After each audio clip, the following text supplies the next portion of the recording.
So, uh, well, utilitarianism we saw, like a lot of other theories, both philosophical and scientific, was first advanced by Bentham, pretty much its inventor, as a very simple theory. He thought, look, if we're talking about comparing pains and pleasures and making moral decisions based on that comparison, the only thing we need to worry about is the quantity of pain or pleasure doing A versus doing B would produce for all those affected by what we do. And if it's government, for all those affected in the society by public policy decision. So Bentham famously said, and I have that quote earlier, or at least part of it, quantity of pleasure being the same, pushpins as good as poetry. All pleasures are on a par if their quantity is the same.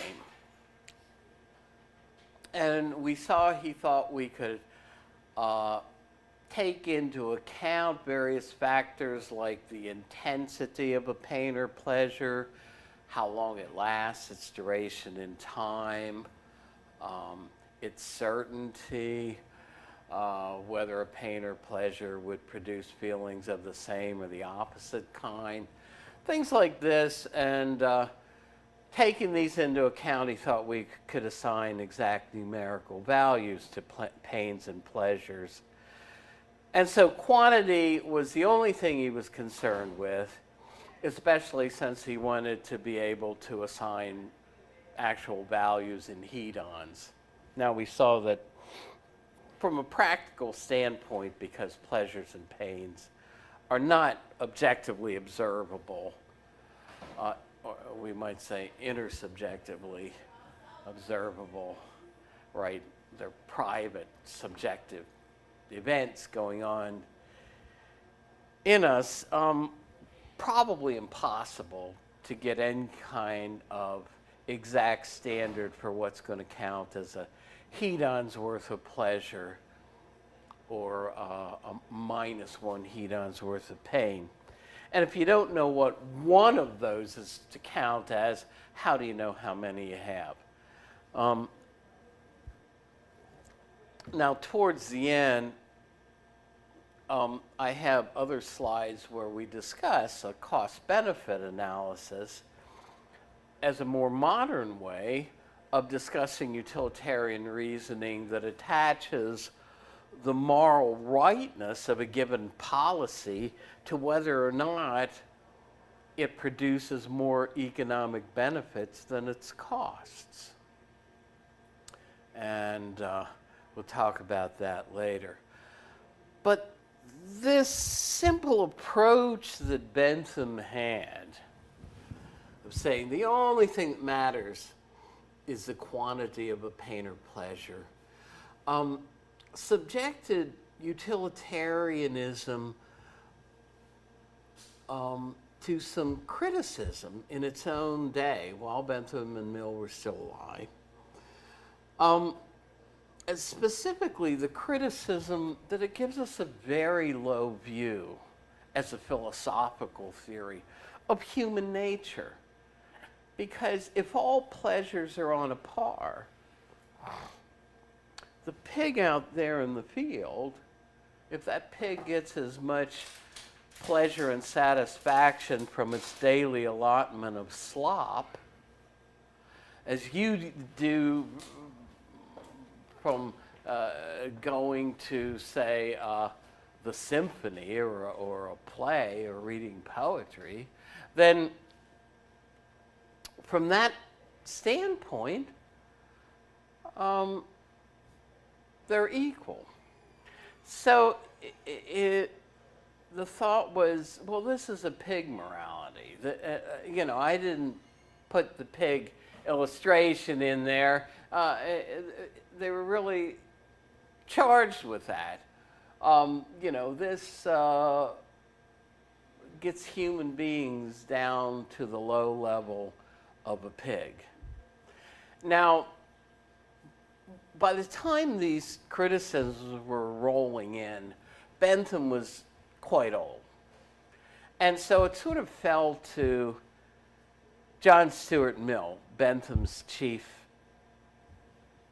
pupil, to try to defend the theory against this charge.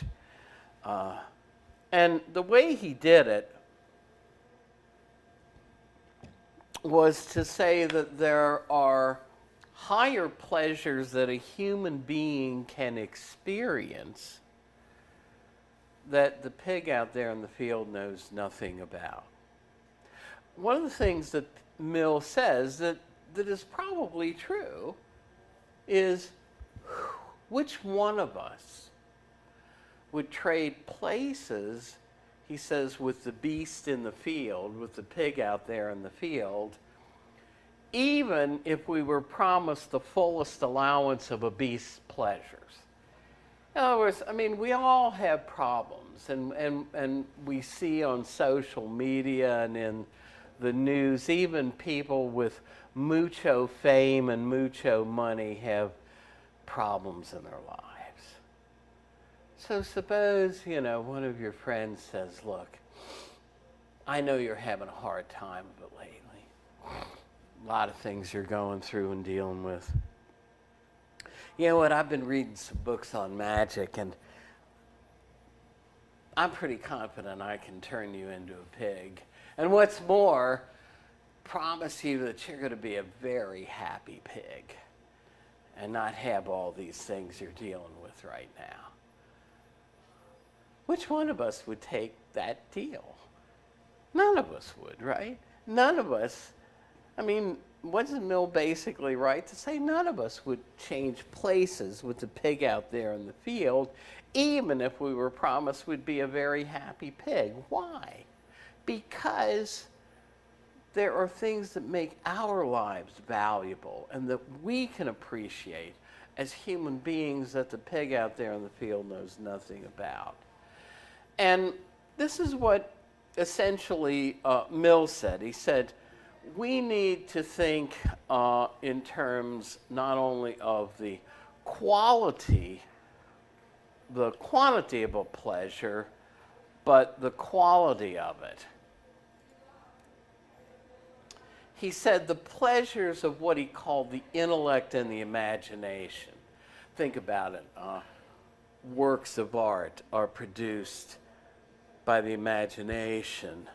I once heard Paul Simon talk about songwriting, and he was saying that he was essentially, as a songwriter, making his living by his imagination.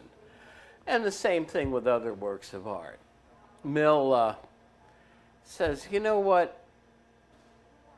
There are higher quality pleasures, and so by emphasizing the fact that there are higher pleasures that human beings can experience that the pig out there in the field can't, utilitarianism is not really giving us a low view of human nature as its critics supposed. So he said things like poetry, music, are preferable even if they're lower in quantity. He has a famous quote that it's better to be Socrates dissatisfied than a fool or a pig satisfied. In other words, it would be better to be somebody like Socrates who would not be as happy in terms of the total quantity of pleasure in his life, but whose pleasures are higher pleasures like being able to discuss philosophical issues with his pupils and other philosophers in Greece. Now, if we go back to the meaning of hedonism, hedonism says that there's only one thing that is of value in and of itself, and that's either pleasure or happiness. Everything else, if it's valuable, is valuable only insofar as it ultimately leads to the promotion of pleasure and happiness or the lessening of pain and unhappiness, but not in and of itself. But when Mill says things like it's better to have a lower quantity of a higher quality pleasure, he raises questions like, well, what about these higher pleasures makes them more desirable? And the answer is, it can't be just the amount of pleasure they produce or happiness.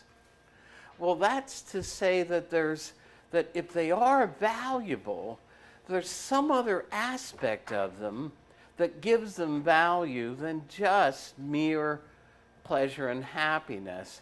And if that's the case, then Mill is sneaking in other standards besides just happiness and pleasure, which is to abandon hedonism. In other words, hedonism says only pleasure and happiness are valuable for their own sakes. The way Mill defines higher pleasures, he's sneaking in other standards of value. And so this move to higher pleasures, and how do you know a pleasure is higher? Well, Mill says you don't ask the pig out there in the field because the pig knows only one side of the issue.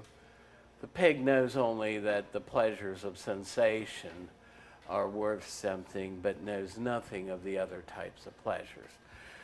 No, Mill says you test to see which pleasures are really higher by asking the person who's experienced both, and they will have an automatic preference for the higher pleasure. Now, it's hard to see that this really works out. H.L. Mencken, the famous Baltimore journalist, once said that no one ever lost money underestimating the tastes of the American public. I used to like to relate an instance, dates back quite a while, but I took a friend of mine who I was dated for a while to a classical guitar concert on a Friday night, right? I don't play classical guitar, but I play guitar, and I can appreciate seeing somebody who really knows what they're doing on the instrument. So about 300 of us are gathered in this little theater in the basement of the Walters Art Gallery on a Friday night, listening to this and watching this classical guitar concert. Now, on the same night, less than a mile away, at the Civic Arena, the WWF, World Wrestling Federation, was holding what I think then was Super Slam 6 or 7 down at the Civic Center, Civic Arena, Royal Farms Arena. And you know what? I'll just bet there were a few more people down there watching wrestling that night than there were in the basement of the Walters Art Gallery. And furthermore, I'll just bet that some of the people watching wrestling that night knew very well what classical guitar music sounded like. And yet, unlike what Mill was trying to say, they didn't seem to have an automatic preference for what he called higher pleasures. And also, Mill gets criticized for being elitist. What are the higher pleasures for him? Well, they're exactly the kinds of things that a sophisticated 19th century British intellectual is going to think are higher pleasures, right? reading novels, poetry, listening to classical music, you know. So he gets criticized for being elitist. So he sneaks in some other standard of value that makes these higher pleasures higher. And more modern utilitarians like Jonathan Glover, who you saw in the video if you watched it the other day, where Glover says if you make consequentialism sufficiently pluralistic and still call it utilitarianism, then I'm a utilitarian. In other words, he says, I don't think that just pleasure and the absence of pain are the only things of value. And so more modern utilitarians are a little more complicated.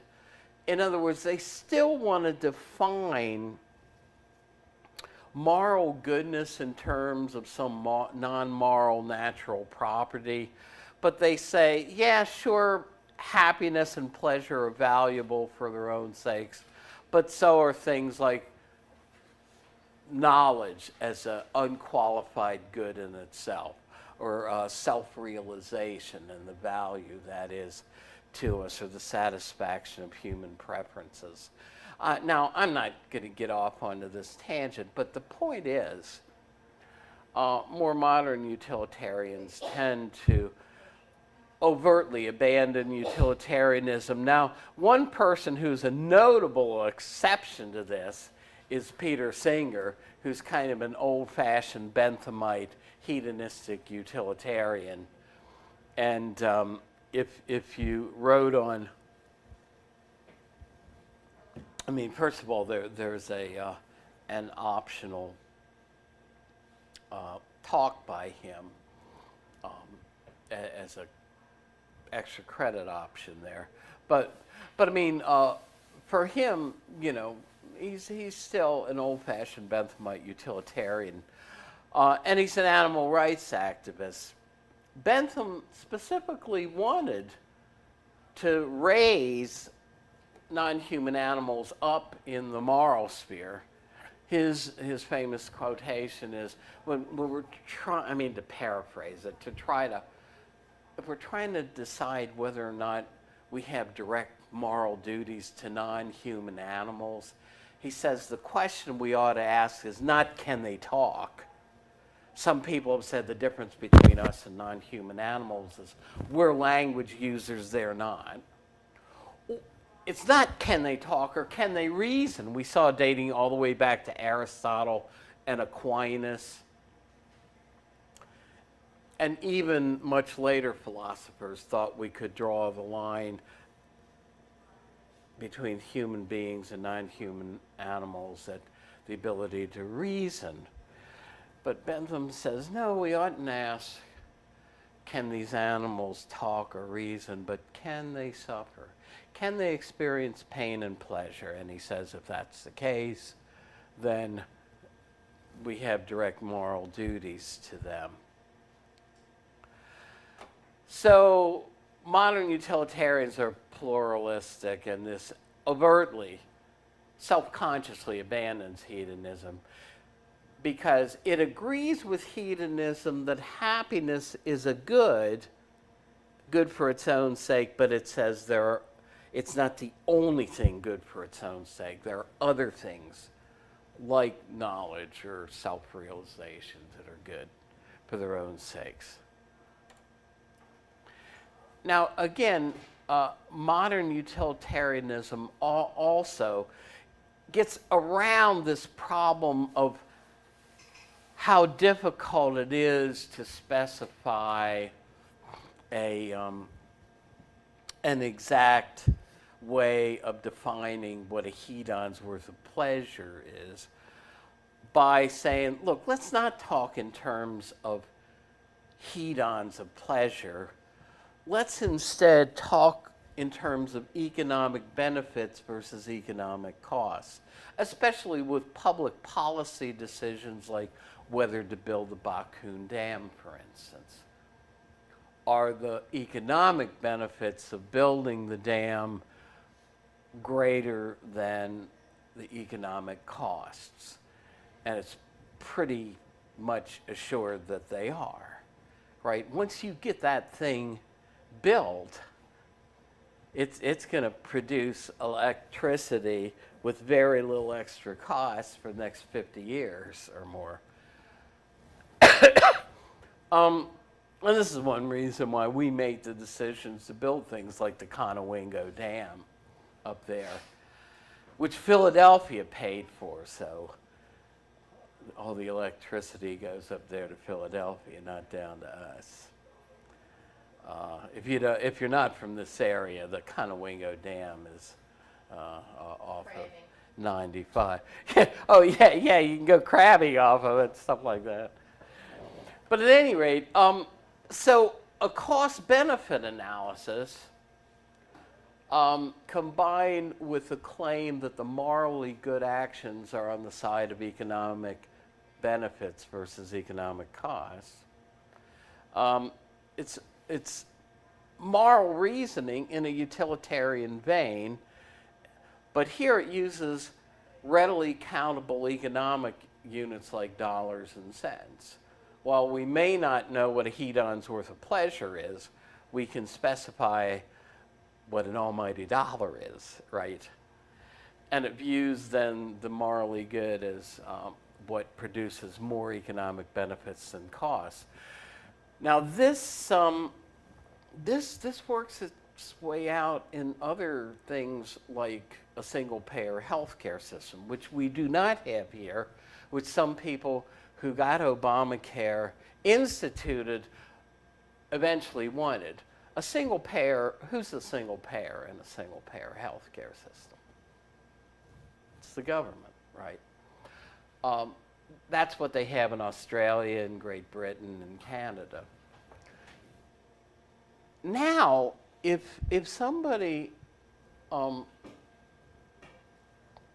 Medicare, if the person and their physician agree that they need a life-saving operation that may cost $100,000, lots of times Medicare will simply pay for it because that's the way it's structured. But under a single-payer healthcare system, and Peter Singer wrote an article that appeared in the New York Times Magazine about 10 years ago where he said, well, of course, if we go to a single-payer healthcare system and Obamacare's in that direction, of course there's going to be rationing of care the same way we do it in Australia and in Great Britain.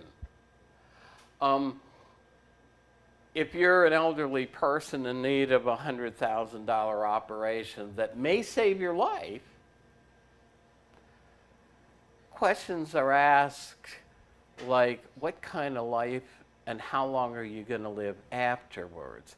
They talk in terms in the British system of QALY, quality adjusted life years. How many quality years of life are you going to have if we spend $100,000 as a society to give you this operation? And if they deem that it's not enough, you won't get it, right? You won't get it paid for by them. You can pay for it out of your own pocket. But, you know, and so this is saying that it's not morally justified to pay for that operation if we're not going to get enough benefits out of it as a society. So this is utilitarian reasoning because it defines the morally good in terms of benefits against the bad costs and recommends action on the side of the most benefits or the least costs on balance to society. So, as I said, one of the things that utilitarians were trying to do was respond to the kind of moral skepticism that Hume got us into and the British empiricists in saying, look, well, you can examine, say, what's considered a morally wrong action, like willful murder, for the quality of moral wrongness or vice. And he says you can examine it as close as possible. I put the quote up on the board. You can look at that in a integrity file earlier. And he says you're not going to find that abstract quality of moral wrongness. Well, one of the ways they tried, so the idea is, Hume says, the only thing you're going to find are your own feelings, pro and con, against or for certain actions. And so Hume says morality is more a matter of the sensitive rather than the rational part of our nature. And Hume's skepticism says we can't really reason about moral right and wrong. And one way of looking at what the utilitarians are trying to do is to again get back away to objectively reason in public discourse about moral issues, about moral right and wrong. And the way they do it is by removing morality, as I say in this slide, from the realm of the transcendent and otherworldly, where you can't find that quality of vice that Hume says is there. So morality becomes not following the commands or dictates of a transcendent God, or obeying abstract principles of moral rightness or wrongness like Plato thought and other philosophers built into the nature of the universe, but instead morality becomes something that's down to earth. It becomes a matter of simply promoting the most pleasure or lessening the amount of pain and unhappiness of real people in the real world we actually live in. And of course, for Bentham, it would also include non-human animals. So non-human animals, as well as the impacted villagers, would figure in to the decision whether to build the Bakun Dam for Bentham. So that's one of its strengths. It also enables us to take what's called a disinterested point of view. Now, that word is not uninterested. Now, you may be uninterested, but that's not the word here. To take a disinterested perspective is to be able to stand back from a situation as if, and make a decision as if that decision does not affect you. Other philosophers call this taking the moral point of view. In other words, it's standing back from a situation and saying, well, what is the right thing to do here? Even though what I determine is the right thing to do may not be what brings the most happiness or benefits to me personally. If you go back to that illustration of whether or not the uncle ought to read a book or take the kid to the circus, what he determines is the morally right thing to do, take his nephew to the circus, is not the option that benefits the uncle most. From the uncle's own point of view, staying home and reading the book brings him more benefit. But he's a utilitarian who says, look, I want to do the morally right thing for all concerned, and if it brings on balance more happiness for me to take my nephew to the circus, even though I won't receive as much happiness, then that's the morally right thing to do. And people think we ought to be able to make our moral decisions this way. Now, in actual practice, sometimes this is very hard to do. I had an example in business ethics, a case study we used to read on the old Ford Pinto. Now, you guys knew nothing about the Ford Pinto because it was a Ford car in the 1970s. And I used to drive an Escort for years, and I actually liked it. Was sorry when it died. So I'm not trashing Ford as a company. But the Escort was a rear engine car with a gas tank in back, right, by the back, right where the trunk would be. And the bumpers weren't very good. And sometimes these things would break into fire if they were hit from the back, even at a very low speed, like 20, 25 miles an hour, right? And some people were killed in Ford Pintos as a result. Now, Ford knew that by researching it, its engineers said, well, we can shore up the gas tank to make it much less likely that we would have these fires in the case of rear-end collisions by putting in an $11 part into tens of thousands of vehicles, right? Something that's routinely done now, but remember, we're talking about the middle 1970s when this kind of consumer stuff wasn't done as much. So Ford says, okay. They took the cost to Ford to be the cost to society. They said, on one side, we can put in that part into tens of thousands of vehicles times $11 for each part makes the cost so many thousands of dollars. But then they took one published figure by the government for the value of a life, like for life insurance companies.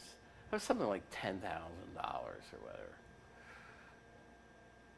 And they said, okay, if we do nothing, we're going to injure, but also fry to a crisp a certain amount of people who will get hit from the back in Ford Pintos and die as a result. So they said, well, let's multiply the cost of a human life by so many lives lost if we don't put that part in. And lo and behold, there's a greater cost to putting the part in than the overall cost of, losing a certain number of people. So Ford said, obviously, the morally right thing is to do nothing, which is what they did.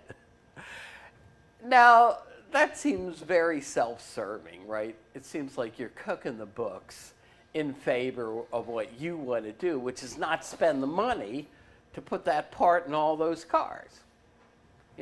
So in utilitarian reasoning, as Bentham says, each person is to count as one, but none for more than one. And you're supposed to be very objective in your decisions, but as it really works out, sometimes this is not the case. But that's what utilitarianism is at least supposed to be able to enable you to do. It can support altruism, since the good of all is what is aimed at, and not just the doer's own good. So, as we said, it's straightforward and objective, right? You just total up the costs and the benefits. You just look at the results. And it says morality should make a difference in the world, and we want to choose as the moral course of action, the course of action that makes the most difference in the world, either in promoting happiness in society or gives us the most benefits for the costs involved. And it's realistic. You saw that argument from Ross Harrison, if you watch the video, in that it realizes that very often public policy decisions like eminent domain favor the overall society against some subgroup. In the case of the Bakun Dam, who comes out on the short end of the stick? Well, it's those 10,000 displaced villagers, right? Along with the animals in the forests that are being cut down. But the thought is, if by building that power dam, you're bringing a better quality of life to maybe millions of people who benefit from more accessible electricity, they can now have more modern conveniences in their home and have a better, life as a result. And also, you have factories that can run on electricity. So the thought is that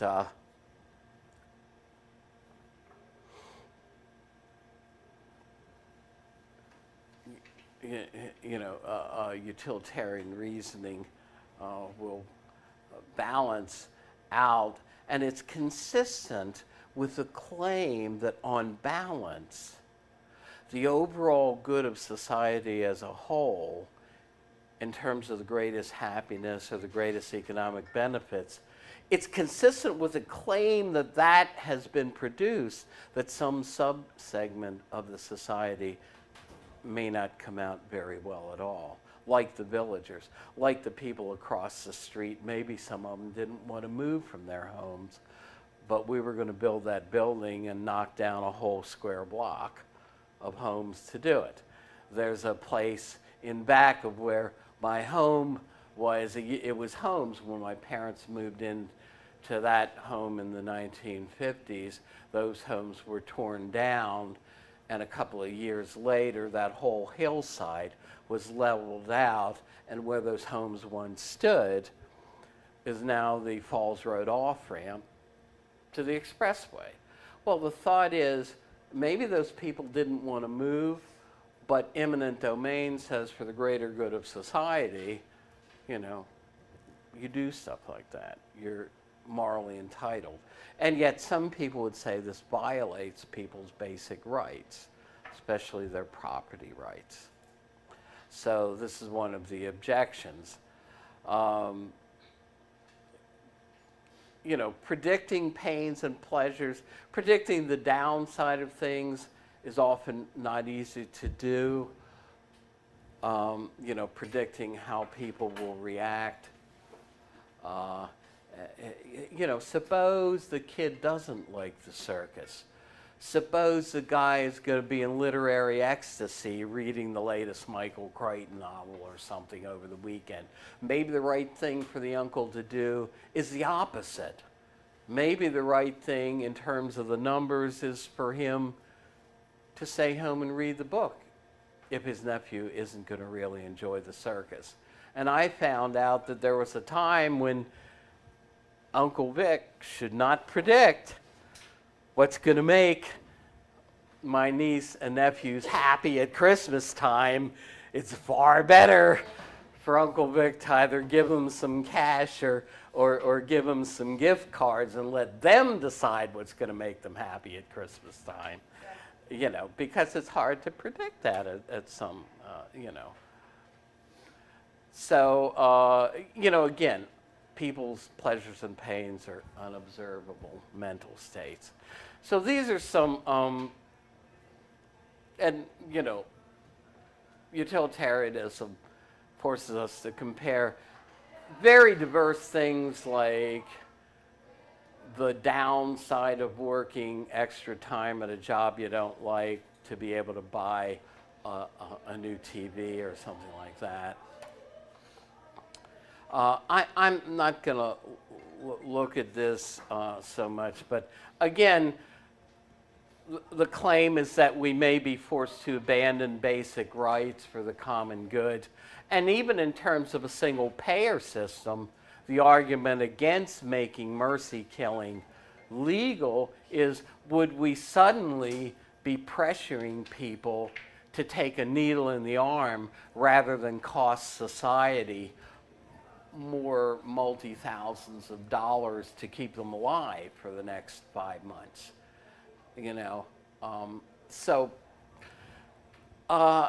Okay,